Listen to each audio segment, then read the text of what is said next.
Alright, ladies and gentlemen, this show, Survivor Series of 2019, wasn't exactly what you would call anywhere close of NXT War Games, but this was a pretty decent and exciting show. Now, there were some definite logic gaps involved in this show. The main event with the three women's champions in that triple threat match sucked ass. I would have rather seen the WWE Championship match be the main event. There was no surprise ending to any of this. No Ronda Rousey return. Not that there was any reports from what I seen stating that, or rumors that was going to happen at Survivor Series.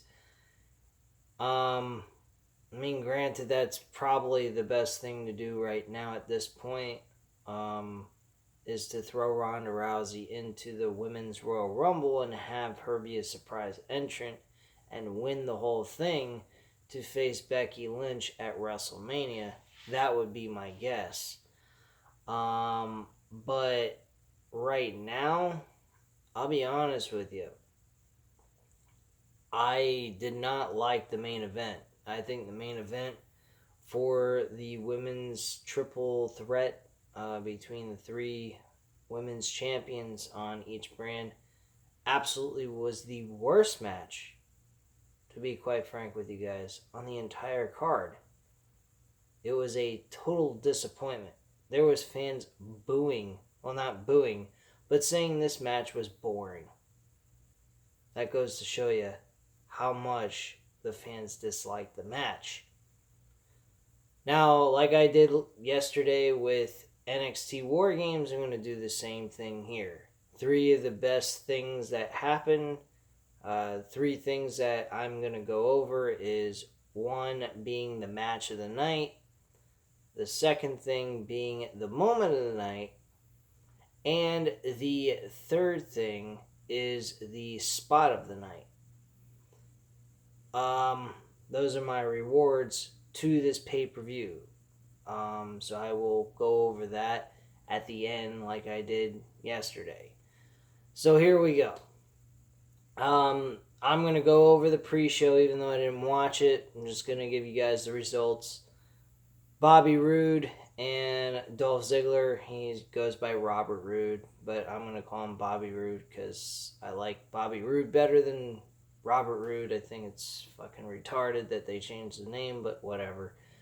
Dolph Ziggler and Bobby Roode win their Battle Royal of 10 tag teams survival matchup and win that match. Pointless fucking match. Don't understand why that occurred, but whatever. Next match after that was the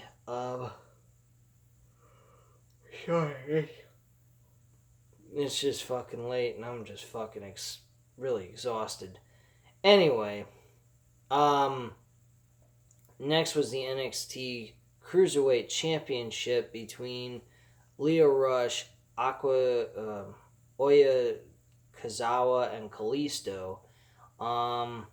And Lio Rush retained his championship in this match, giving NXT their first win in the Survivor Series. SmackDown had their first win on the very first match.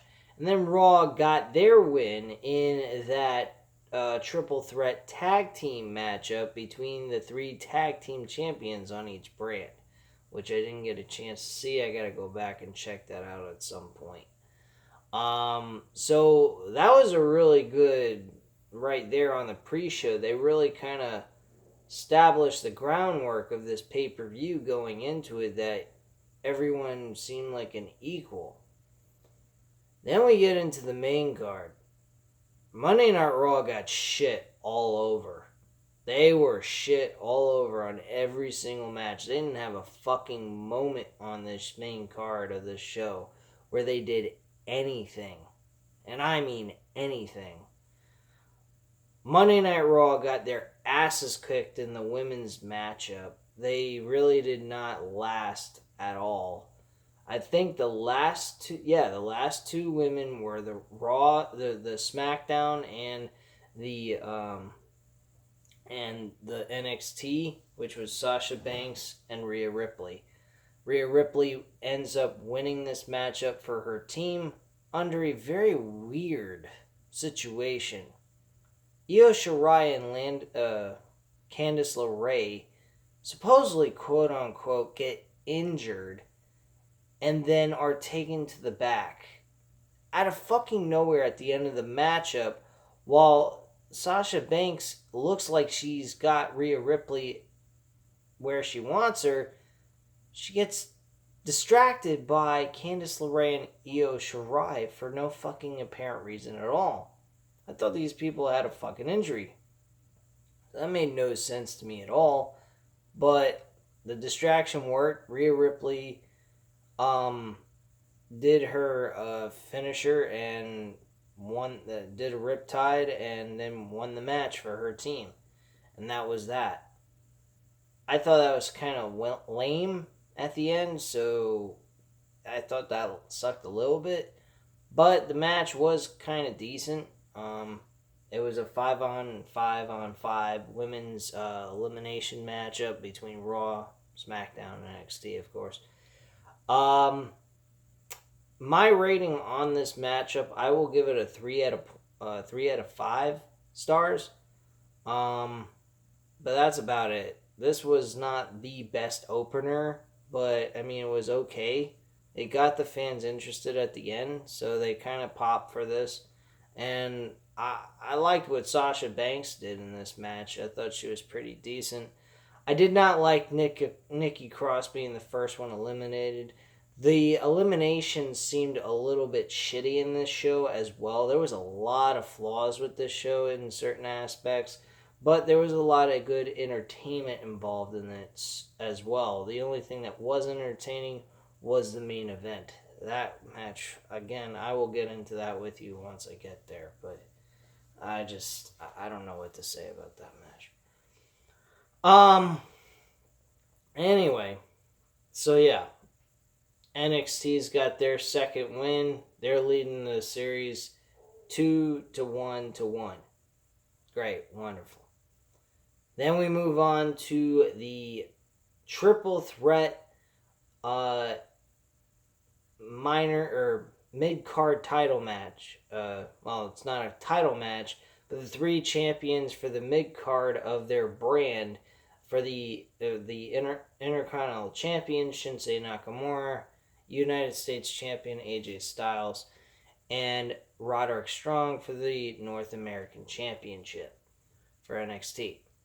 This matchup was a very decent, fun, entertaining match to watch. I actually had a blast watching this, especially the ending with Roderick Strong being a smart motherfucker, stay on the outside, let AJ Styles hit the phenomenal forearm, and then jump in the middle of the ring, grab AJ by the freaking hair and by his trunks, and throw his ass out the fucking ring and pin Shinsuke Nakamura for the victory. And there you go. Boom. That should have been Monday Night Raw's win right there, really, in my opinion. But, hey, fucking, whatchamacallit, Roderick Strong played it smart. He got his ass out of the way for a little while, anticipated for something to happen, got there at the right time, and got the victory. And NXT's up 3-1. Now, this looks like pretty much it's out of reach in my book. That's just how I saw it. But yeah. This matchup, I'm giving a 3.5 out of 5 stars. It was somewhat a little bit slow and dull in certain points of the match, but it was good. It wasn't horrible or anything like that. I mean, nothing on this show really broke any grounds or broke down any barriers or created anything super exciting, but some of the matches were pretty fucking good. For WWE's main roster standards, anyway. And then we have the the NXT World Heavyweight Championship match with Pete Dunne and Adam Cole. This matchup was a good one. I'll give him credit for this matchup. This match I give a 4 out of 5 stars. It was a bit slow, I will admit that. This matchup really picked up at the end. One move that shocked the living hell out of me is the Panama Sunrise maneuver on the outside on the apron, which is the hardest part of the ring, and he hit that on Pete Dunne and then pretty much sealed the deal and got the win with the last shot later on in that whole sequence of moves. So yeah, this match is definitely a 4 out of 5 stars. It was boring for the first few minutes in the match. By mid portion of the match, it really started to pick up. People were starting to get really interested in this match. So, I'm definitely giving this match a 4 out of 5 stars. The next match after that was the Universal Championship with The Fiend defending it against Daniel Bryan. This match was a generic kind of match. It really didn't stand out to me. It wasn't horrible or anything. The crowd seemed interested in it. They were cheering for The Fiend. They were cheering for Bray Wyatt. Or, not Bray Wyatt. They were cheering for Fiend, Bray Wyatt. Fiend / Bray Wyatt, whatever. And Daniel Bryan. So, I mean, they were interested in both characters. Granted, it was a very obvious ending. We all knew that The Fiend was not going to lose to Daniel Bryan in his very first title defense. Sorry. But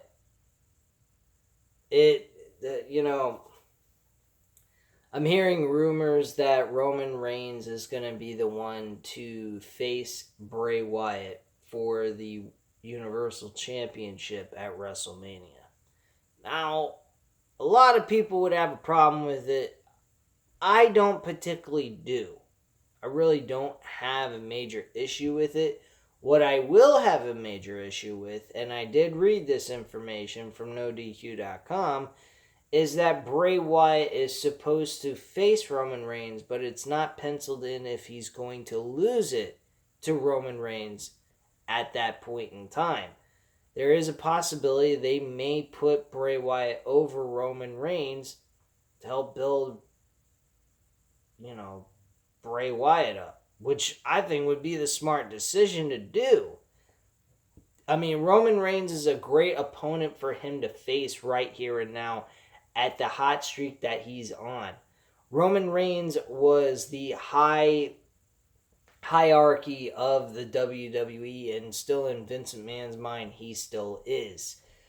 But my point being is that the best way to get him over, and for people not to hate Roman Reigns so much and get respect for him, is that they have Roman Reigns put over Bray Wyatt. That is what needs to happen, not Bray Wyatt losing to Roman Reigns. Roman Reigns deserves to have a world championship opportunity. He's been away from the world title scene for a while now. He has not gotten any opportunities for a world championship at all. This would be a great moment for him to challenge for the title, but only to lose to Bray Wyatt. They need to put Bray Wyatt over in this situation. This is not a time to crown a new champion. This is a moment to have Bray Wyatt go over as a major heel, beating one of the top characters on this show. I think that's the best thing that they could do. So that's where I stand on that.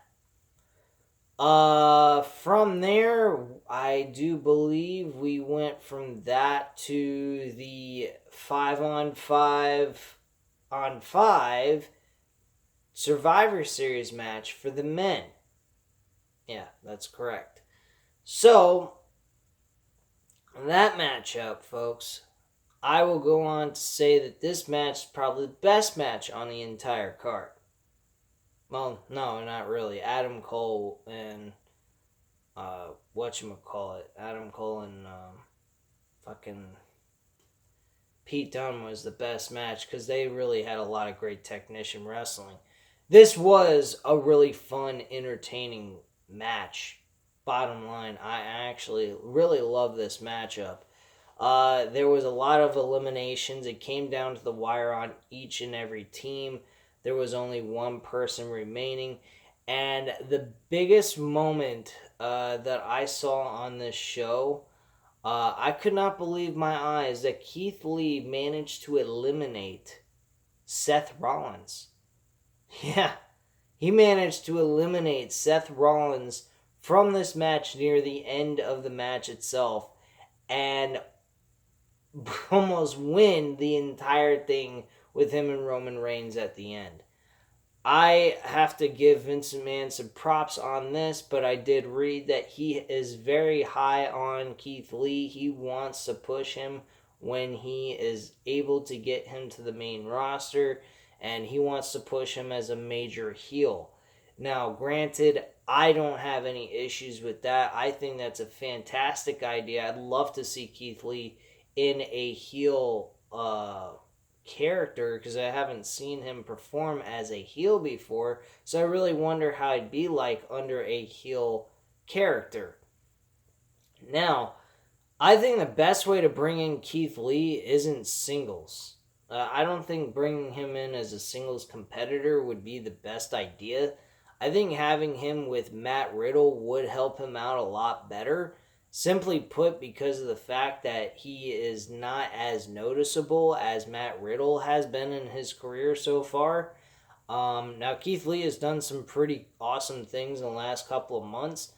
But as a casual wrestling fans, I don't think he would get over with them as quickly if he was by himself compared to being with Matt Riddle. I think Matt Riddle and him would enhance the tag team division for a little bit, and then you move him into a singles type role when he turns heel. And I think that would be, you should wait on something like that for like up to almost a year. Maybe in the winter, you go ahead and change him from face to heel just before the Royal Rumble or something. So I think that would probably be a better idea for Keith Lee. But overall, what Vince McMahon did here for him was fantastic. I think it would have been even better if they had had Roman Reigns lose to Keith Lee on top of it. But then again, where would there have been any kind of intrigue or reason for this match to even occur, for matches to occur later on, which was just the fucking women's match. So what does it matter? This matchup, I'm giving it a 3.5 out of 5 stars because it did have some moments of boredom, but there was a lot of moments of excitement. So I will give them credit on that. The WWE Championship match between Brock Lesnar and Rey Mysterio. This matchup, I have got to admit, Brock Lesnar in just a few minutes flat managed to put a decent match on with Rey Mysterio. Now granted, this match didn't go anywhere near 10 minutes. It was about 7 minutes long. That's it. For a no-holds-barred match, that's pretty fucking short. I really don't like the fact that Brock Lesnar, I like his image. I love his toughness, his legitimacy holding on to that belt. But he does not give you that 100% full-blown, all-out type match with anybody anymore. I mean, his last major matchup where he went for a full, 15, 20 minutes, like just even close to 15 minutes was with Randy Orton maybe. That's about it. That was in 2016. After that, when he returned in later on in 2016 for Survivor Series, he faced Goldberg in less than 2 minutes and lost. Then he faces him at fucking WrestleMania and has the match 5 minutes. And that's it. So, that's my major issue with Brock Lesnar, with him right now and what he's been doing. Now, I will admit, this matchup was pretty damn decent for as short as it was. And I'm going to say this was a 3.5 out of 5 stars as well. Then the main event. Holy fuck, man. I was just completely bored with this match. This match had nothing to offer. There was no excitement at the end. There was no surprise at the end. There was no Becky Lynch tapping out to Shayna Baszler. Shayna Baszler managed to make fucking Bayley tap out. I honestly think she should have been out of the picture completely. And Becky Lynch and Shayna Baszler should have been going at it. To make, Becky Lynch lose to Shayna Baszler isn't a horrible thing. It doesn't hurt them or do anything to them for Becky Lynch. Shayna Baszler is a tough son of a bitch. And for her to not be the one to beat Becky Lynch and put her in a submission hole and make her pass out, not even make her tap out, just pass out. Make her go for the ropes and she tries to get it but can't get to it because she passes out. Something of that kind of nature, that would have been exciting. This was not exciting whatsoever. Bayley did not do anything close to what I just mentioned. She didn't reach for the ropes. She wasn't even anywhere close to the ropes to break the hold. She was in the middle of the ring and she was in that hold for maybe about 2 minutes max and then tapped out, and that was it. Instantaneously, practically. No struggle, no push to get there, just tap out. That's it. Fucking Rhea Ripley and Sasha Banks' submission holds on each other had more emphasis of determination and want and desire to get out of the fucking hold and do whatever it took to get out. But that was pathetic. Really, that was sad and pathetic. It really shouldn't have been the main event. I would have gone with the WWE Championship match or Bray Wyatt and Daniel Bryan even, for that matter, because of the fact that Bray Wyatt is this really highly pushed character that everybody's so fond of with the yowie wowie bullshit and so on and so forth. You get what I mean. This match just was a complete disaster. It was slow from beginning to end. It just didn't have anything. There was no substance to it. It was as flat can get. This match, I'm giving it a 2 out of 5 stars. I'm not even giving it 2.5. I'm not going to give it that much credit. But it was a 2 out of 5 stars. Plain and simple. Here's the one thing that made no fucking logical sense. We're at the final matchup here. The score is NXT 3, SmackDown 2, and Raw is 1. Can someone please explain to me why we're having a fucking triple threat match then? Between these 3 women, the match should have been canceled. There was no fucking way anyone was going to win unless you had a tie with SmackDown and NXT. That's the only way you were going to win this. Which to me makes no fucking sense. Again, WWE having flaws thrown in it. What else made no sense? There was plenty of things that didn't make sense.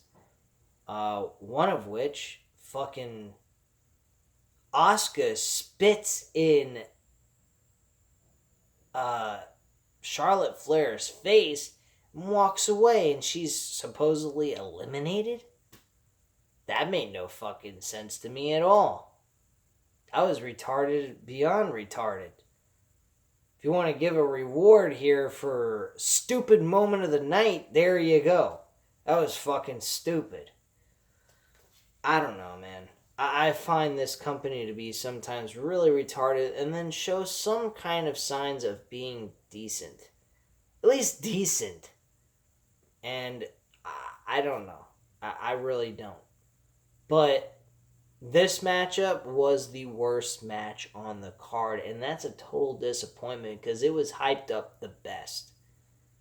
So it was pushed the best, but yet it was the worst match on the card.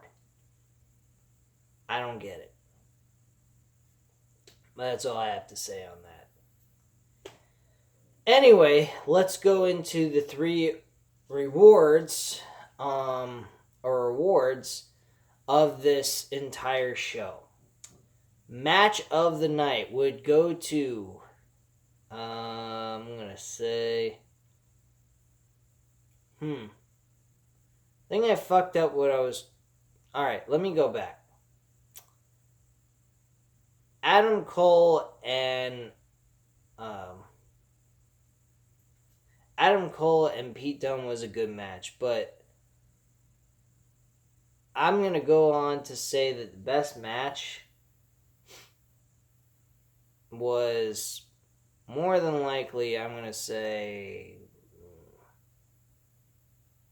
what the fuck am I talking about? Adam Cole and Pete Dunne is the best match of the night. Okay? Plain and simple. The next thing on the list is moment of the night. That would be Keith Lee going ahead and doing something unbelievable, and that's beating and eliminating Seth Rollins out of this match. That was surprising. I could not believe that happened. And spot of the night goes right back to Adam Cole and Pete Dunne with that the Panama Sunrise maneuver on the apron. That was fucking sick as shit. So, honestly, guys, the reason why I hesitated on match of the night is because I'm really kind of conflicted. I really think I kind of shortchanged the 5-on-5 Survivor Series match between the men from those three brands. I think maybe I should reiterate this. It should be a 4 out of 5 stars. Between Adam Cole and Pete Dunne's match and for the NXT World Title match and the 5-on-5 men's Survivor Series match, it's pretty fucking close.